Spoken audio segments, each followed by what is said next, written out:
Comprou um apartamento na planta ou está pensando em fazer isso? Pois saiba que você está prestes a contratar a dívida mais cara da sua vida. E que bom! Mas eu estou aqui porque esse passo que você vai dar na sua vida pode também decidir se você vai ou não ter uma vida financeira saudável pelos próximos 10, 15, 20 anos.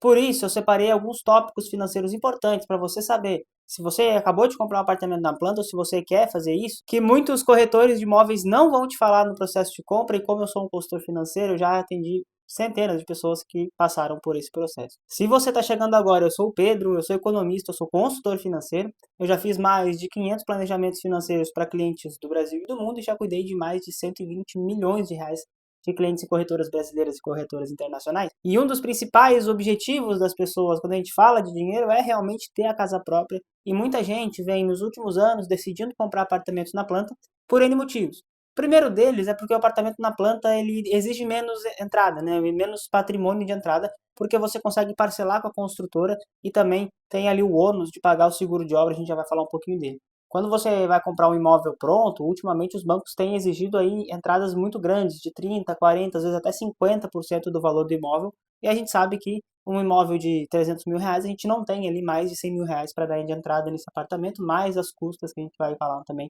um pouco mais para frente. Então, comprar imóvel pronto ficou um pouco mais complexo, por isso que o apartamento na planta vem sendo aí uma alternativa. Um outro ponto é que muita gente também tem começado a entender como é que funciona esse mercado, entender, né, que consegue ter alguns benefícios com a construtora de retirar uma parede, colocar alguma coisa aqui e outra ali. Então, o apartamento na planta tem se tornado aí uma boa porta de entrada para quem quer comprar um imóvel de certa forma, né? E aí, para a gente começar a falar um pouco disso, é importante eu apresentar de cara para você o primeiro problema que as pessoas enxergam, as pessoas enfrentam quando vão comprar um apartamento na planta, que é o seguro de obra. O seguro de obra ele é um seguro que você paga para que realmente a obra fique pronta, tá? Geralmente é com a Caixa Econômica Federal, não conheço nenhum empreendimento que seja com outro banco. Qual que é o grande ponto do seguro de obra? Se a construtora que está fazendo seu imóvel, né, se a construtora que está construindo seu imóvel, ela falir, a Caixa vai lá, vai colocar outra construtora e aí o seu empreendimento vai ficar pronto. É para isso que serve o seguro de obra.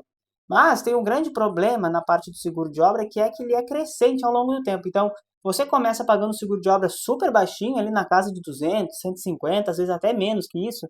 Só que ele vai crescendo até que ele fica ali na casa de 1.400, 1.500, 2.000, 3.000 reais, né? E esse crescimento do seguro de obra ele não é linear, ele acontece, né, aos solavancos, porque a Caixa ela vai avaliando quantos por cento do imóvel está pronto e ela vai subindo esse seguro de obra, tá? Então, é importante que você entenda quando você for comprar o seu imóvel que lá na frente, então, você compra um imóvel que vai entregar em 36 meses, saiba que perto do 36º mês você vai ter uma parcela mensal 10, 5, 6 vezes maior do que a primeira parcela que você vai pagar. Por quê? Porque esse seguro de obra ele vai se acumulando ao longo do tempo. E no final desse vídeo eu vou te dar uma dica para você não cair nessa armadilha e ter um bom planejamento financeiro mesmo com o seguro de obra crescente. O segundo ponto se refere ao parcelamento com a construtora. Eu vou falar dos casos que eu atendi mais recentemente aqui na minha região, mas acredito que seja extrapolado para todo o país, tá?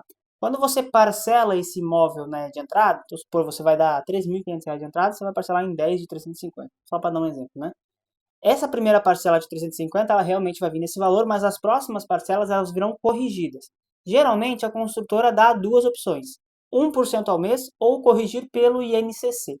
Vamos tratar um pouco das diferenças dessas duas coisas para você tomar a melhor decisão para o seu caso. O INCC ele é o Índice Nacional da Construção Civil, então ele é o índice de inflação que corrige os preços de tudo aquilo que é necessário para construir alguma coisa, no seu caso um prédio, né? Então cimento, ferro, mão de obra, etc., né? E o INCC ele vai corrigindo as parcelas mensais e geralmente ele fica na casa ali de 6, no máximo 7% ao ano. Vou deixar na tela aqui o INCC anual dos últimos anos para você dar uma olhada. Então você sabe que ele é uma alíquota que você não tem controle sobre ela, né? Você não sabe quanto que vai ser o INCC, mas geralmente ele fica numa faixa saudável ali de 6, 5, 7% ao ano. Geralmente funciona dessa maneira. Então se você corrigir pelo INCC, você vai ter uma correção mais ou menos assim, só que você não tem a previsibilidade do quanto que vai dar a sua parcela. Diferentemente do que foi oferecido para alguns clientes aqui da consultoria, de corrigir a 1% ao mês, que dá 12,68% ao ano. Então, você, corrigindo 1% ao mês, você tem uma previsibilidade de quanto você vai pagar, porque se o INCC, independente de quanto ele for, a sua parcela vai corrigir 1% ao mês. Então, se você preza pela previsibilidade, parte para esse 1% ao mês. Agora, se você quer economizar na compra do seu imóvel, o INCC vai ser super interessante para você, porque geralmente ele fica abaixo dos 12,68% ao ano, como você viu na tabela que eu coloquei aí na tela. Então, foca nessas duas estatísticas, o que mais vai pesar para você? Ah, Pedro, eu aceito pagar um pouco mais, mas ter a previsibilidade do quanto que eu vou pagar para colocar no meu controle financeiro. Beleza, é uma escolha que você faz. Não, Pedro, eu prefiro ter essa imprevisibilidade porque eu já tenho um excelente controle financeiro e se vier 20, 30, 40 reais acima, eu não vou me prejudicar. Beleza, você escolhe, então, o INCC. A minha recomendação é sempre que você corrija pelo INCC por uma questão matemática. Porque eu vou supor que você tem um controle financeiro, que você organiza suas finanças e que a partir disso, o INCC, mesmo trazendo uma imprevisibilidade, ele vai te gerar uma dívida menos cara, né? Você vai corrigir por uma taxa menor. Então, a minha sugestão é sempre que se faça pelo INCC. Então a gente já falou do seguro de obra que é crescente ao longo do tempo e que você precisa analisar isso, lembrando que o seguro de obra no final ali, antes da entrega da obra, ele vai estar geralmente muito próximo do valor que você vai pagar na parcela do financiamento, às vezes ele ultrapassa um pouquinho, mas não chega a ultrapassar por mais que 2 ou 3 meses, pelos históricos que eu tenho analisado. E também essa questão aí do INCC ou correção por 1% ao mês, dá uma olhada e dá uma lida em contrato como que isso está estruturado na proposta que a construtora vai fazer para você. O terceiro gasto escondido, que os corretores de imóveis não vão te falar na hora de te vender o imóvel na planta, é o ITBI e o registro. Esse custo fica na casa de 4 a 8% do valor do imóvel e vai variar demais. Tá? Vai variar muito porque o ITBI, que é o Imposto sobre Transmissão de Bens Imóveis, né? É um imposto que você paga quando você vai tirar alguma coisa do seu nome e passar para o nome de outra pessoa. Ele é uma alíquota municipal, então a sua própria cidade define uma alíquota. Tem cidades que é 1,5%, tem cidades que é 3%, cidades que é 4,5%, 4%, enfim, vai variar em todas as cidades, todos os municípios do país. O que se sabe é que na grande maioria das cidades você precisa pagar isso à vista, porque se você parcelar você vai ter juros, e também tem algumas cidades que para o primeiro imóvel você tem aí um desconto de 50% no ITBI. Então aproveite isso e saiba todas as regras do seu ITBI. Coloca no Google regras ITBI e o nome da sua cidade, você vai conseguir ler ali a proposta legislativa, né, a lei municipal que rege essa estrutura. E o registro do imóvel, enfim, aquela escritura, registros cartoriais, que são tudo aquilo para regularizar o imóvel, ou seja, para você dizer para a prefeitura que seu imóvel existe, que ele é um imóvel válido, qual que é o tamanho do seu imóvel, para calcular o IPTU, tudo isso são custas cartoriais que você vai ter que analisar e entender um pouco mais a fundo. Aí você pergunta para o seu corretor, porque ele vai saber fazer isso, ele vai saber te dizer quais são as custas cartoriais, etc. E aí você começa a pesquisar em cima do que ele falar, porque também isso acaba variando um pouco de município a município. E aí, diante de tudo isso, eu quero te entregar uma dica super importante, 3 dicas, na verdade, super importantes que eu anotei aqui, para você comprar o seu imóvel com muito mais tranquilidade, para você fazer um planejamento financeiro com muito mais tranquilidade. Coloquei o primeiro ponto aqui de fazer um pagamento mais relevante possível no ato da compra do seu imóvel. Então, sempre que você for comprar um imóvel na planta, você tem o pagamento no ato, que você pode dar em dinheiro, FGTS ou dinheiro mais FGTS. Então, quanto mais você puder pagar isso aqui, sem prejudicar, claro, a sua reserva de emergência, melhor para você. Então, usa o FGTS, né, abate o saldo devedor, dá um valor um pouco maior para você ter parcelas menores ao longo do tempo. E aí depois, essa parcela você corrige pelo INCC, tá? Então é importante você entender essa estrutura. Então você paga um pouco no ato e aí depois você vai parcelar corrigindo essas outras parcelas pelo INCC. Uma outra medida que é super legal, que eu sempre recomendo que os clientes façam, é dar parcelas de reforço, principalmente se você tem 13º salário, bônus da empresa ou algum benefício específico que você recebe uma vez ao ano. Então, o que são essas parcelas de reforço? É realmente você pega no dezembro de 2026, dezembro de 2027, dezembro de 2028, é sempre em dezembro geralmente, e você realmente dá um valor maior, você quita um valor maior. Então, supondo, sua parcela mensal é de R$ 350, você chega em dezembro e paga ali 3.500, R$ 4.000 à vista, e aí você abate esse saldo devedor. Lembrando que se você pagar em dezembro, né, de 2026, 27, 28, você vai ter que corrigir essa parcela de reforço pelo INCC também, então toma cuidado disso. Mas o ponto é que isso reduz bastante o seu parcelamento mensal e você tem um fluxo financeiro bastante controlado. E a dica mais importante que eu sempre trago aqui para os meus clientes da consultoria é terminar o pagamento do parcelamento ali um ano antes da obra ser entregue. Por quê? Porque é nesse último ano, antes da obra ser entregue, que o seguro de obra começa a subir muito mais rápido. Então, se você terminou já tudo aqueles parcelamentos, seu seguro de obra não vai pesar tanto no seu bolso e aí você consegue ter muito mais tranquilidade. Então, você deixar esse último ano zerado, pagando só o seguro de obra, vai permitir que o seu fluxo financeiro fique mais saudável e também que você consiga guardar um pouco mais de dinheiro, porque muita gente costuma guardar dinheiro para fazer reforma do apartamento, móveis planejados, etc. Então, deixar esse último ano de respiro é super importante, é uma estratégia super legal para você que quer comprar um imóvel com mais saúde financeira. Então, aqui trazendo vocês para a planilha do meu computador, é uma planilha que eu uso aqui no parcelamento de compras na planta dos meus clientes, só trazendo uma simulação real que aconteceu aqui. Então, um imóvel de 370 mil, financiamento de 296, uma entrada total de R$ 74.155, tá?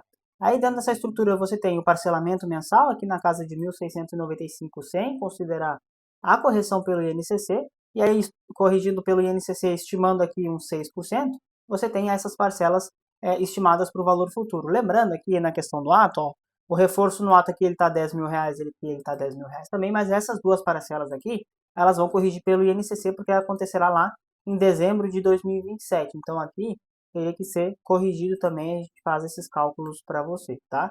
E aí, considerando o seguro de obra linear, que não é assim que acontece, mas é só para você ter uma estimativa, a gente fecharia aqui essa parcela total. Então você vê que a parcela começa aqui em 1.968,25, porque o seguro de obra começa em 10% do valor da parcela do financiamento, isso é uma regra, tá? Então, 265 de valor de seguro de obra, mais 1.695 de parcela da entrada, daria 1.968.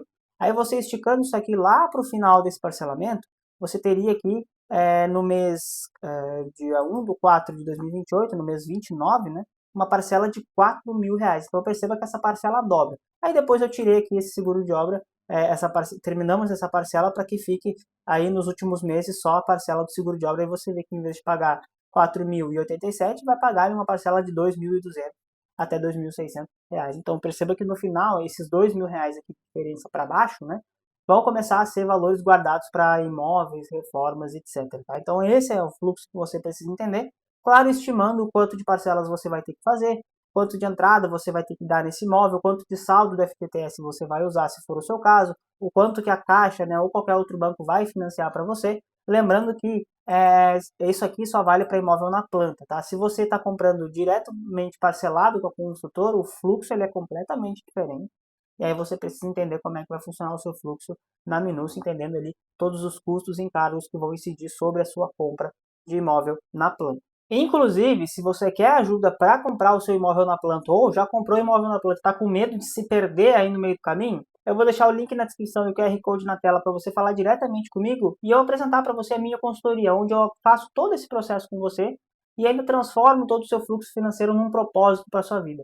Eu sou o criador do método OFP, que é a Organização Financeira com Propósito, onde a gente estrutura toda uma organização financeira para você realizar os seus sonhos. Geralmente o imóvel é um deles, mas tem também troca de carro, viagens, casamento, enfim, o que você achar que faz sentido para a sua vida. E por fim, só para lembrar também que existem parcerias entre construtoras e empresas de imóveis planejados. Geralmente eles dão descontos bastante interessantes, a qualidade dos imóveis tende a ser muito boa, tá? Então aproveita, faz um orçamento, entende como que funcionam os parcelamentos dos móveis planejados antes da entrega. Tudo isso você pode analisar e colocar dentro do seu planejamento financeiro.